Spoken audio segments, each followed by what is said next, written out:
Welcome to Boss Up Goddess. I'm Elizabeth Ann Atkins, and I have a question. Have you started seeing all the stuff in the stores for Valentine's Day? Yes, it is that time of year coming to the end of January, and looming in the near future is that holiday that's all about love and couples and romance.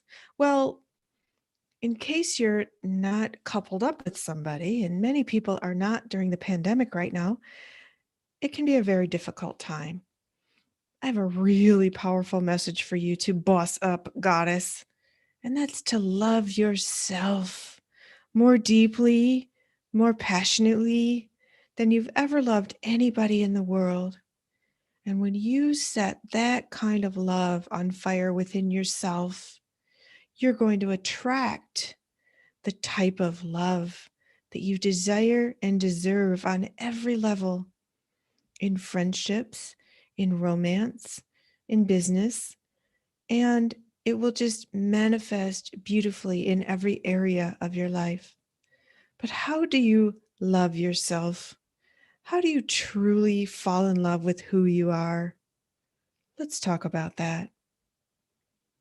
We are goddess, which is powerful women who are awakening to our supernatural power through meditation and connection to that female intuition that guides us in powerful ways.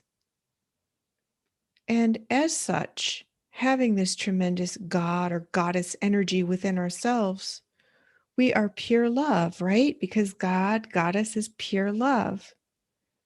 Well, not always. The terms self-hatred and self-loathing exist for a reason. They're a problem for too many of us.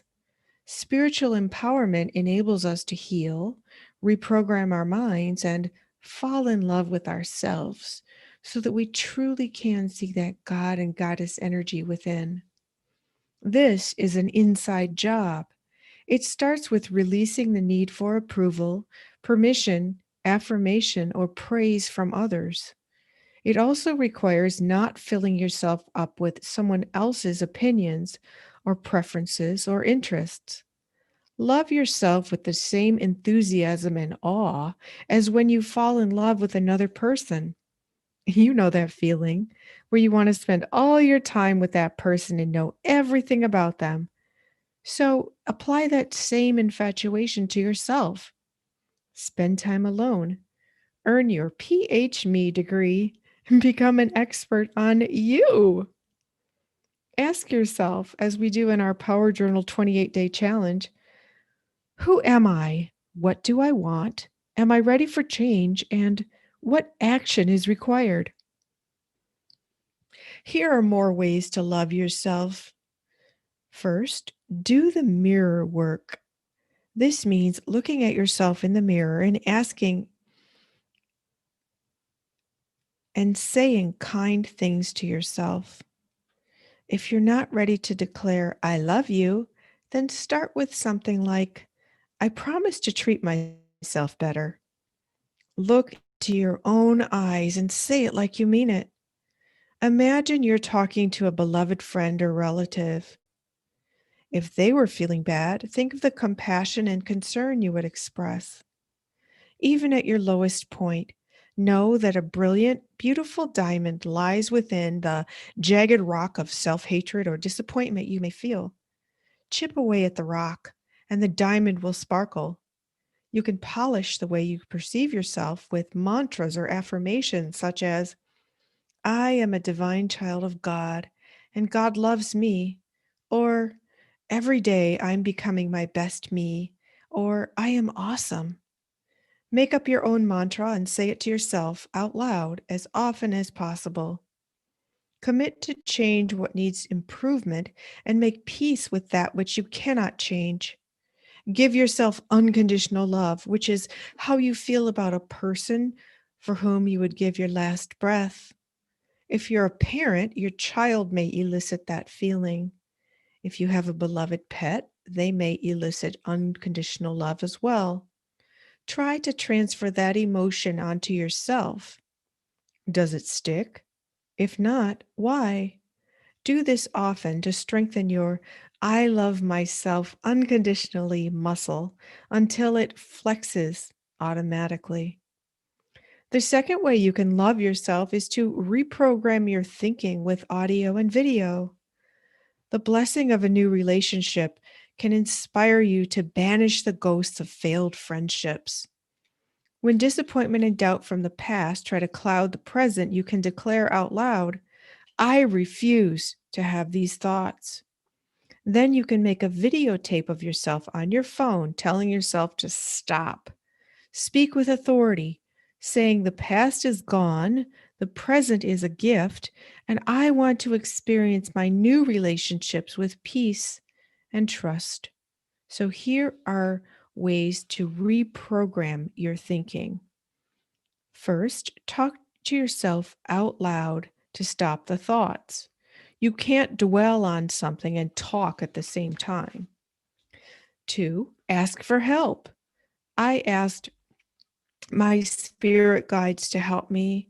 You can ask angels to remove the negative thoughts. You can tap into your favorite goddess and ask her to guide you with her spiritual power to clear your mind of anything that's not serving you. It really works. And number three, make audio and video recordings telling yourself in great detail how you now think and feel with trust, confidence, and focus on the joy of new relationships, not the fear of what could go wrong or what has not worked in the past. These three techniques, which are all about how to transform your thinking with audio and video, really work, and they work fast. The result is spaciousness and expansiveness. You'll feel this on the inside and out, like you emptied cluttered closets whose shelves were straining under heavy bins of anxiety, angst, sadness, guilt, regret, and fear. The toxic storage contaminated in your mind with negative thinking might make your chest burn with anxiety or corrode. Well, for me, I had anxiety that caused eczema breakouts. But then when I practiced these different things, they were resolved and healed. It's really, really amazing when I talk about that feeling of spaciousness that you'll feel. It's like it cleans out the closets within yourself and illuminates a pristine space inside to welcome a whole new life. To me, this spaciousness, when it first came, it was so dramatic, it startled me. I was like, what is that feeling? And what it is the absence of feeling anxious or afraid or sad. It's when you realize you've banished fear, worry, and doubt. And you will feel so grateful, so excited. These are ways that you can love yourself. And so I ask if Valentine's Day makes you yearn for love, try to seek your soulmate, find that twin flame who's out there somewhere, or just enjoy an evening of romance in a safe way during the pandemic, of course. What I recommend is in order to find the perfect person for you, you have to become as perfect for yourself as you can possibly be. And so I always say the answer to finding your soulmate is to first become the person that you've been seeking all these years, the person that you've been seeking. Think about that. Think about all the traits that you're seeking in another person. Do you have those traits yourself? You want the best possible partner. So make a list of all the qualities that you want in a mate. Are you bringing that to the union? If not, you're not ready. And if you're seeking another person to, quote, complete you or make you happy or be your other half, then you're cheating yourself out of the best possible relationship. This mentality gives away your power by thinking that this person is going to rescue you. That's a setup for disappointment and resentment when the other person fails to do what you should do for yourself. So, in order to boss up goddess in a relationship, You need to be everything for yourself first, alone, from the inside out. This takes work. This takes discipline because it's not fun when you yearn for touch and comfort and love from someone who has yet to show up. But the consequence of settling for someone less than what you deserve is not worth the wasted time, energy, or angst. Know that your beloved will appear after you go within, seek divine guidance, and do the work to attract your ideal mate.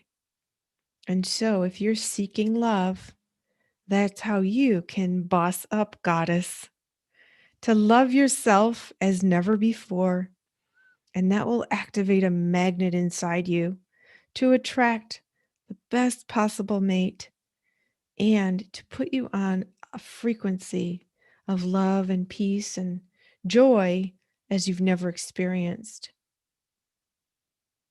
So, as Valentine's Day comes and you see all the hype about it, all the commercials, all the stuff in the stores, the red, the candy, the roses, the dinners, such, just know that you're in love with yourself.